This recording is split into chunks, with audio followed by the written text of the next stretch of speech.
I want everyone to think about the generic 5-paragraph essay.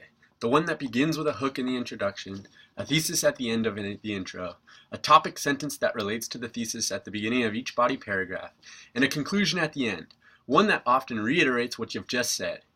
And I just want you to think about it for a second. Why do we organize information like this?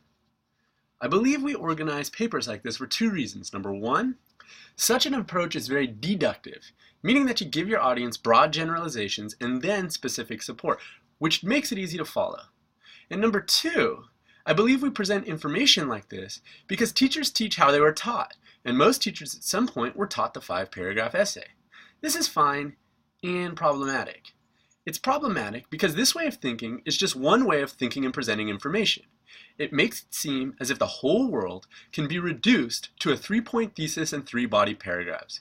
Really, the logic of your thinking should dictate the organization of your writing.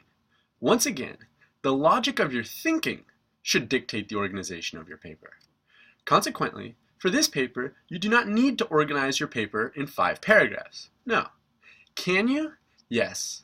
Although realize that such framing may not help you clearly answer the questions I've asked. Also, try to release your grip on the introduction and conclusion as well.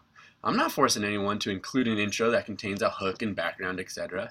And I do not want a conclusion that tells me again what you already told me. These papers are 3.5 pages long. I cannot imagine I'm going to forget what you have said by the time I get to the end. I realize that for many of you this may be new, uncharted territory, and you can use the 5-paragraph model if you need to, but consider pushing your thinking and writing a bit.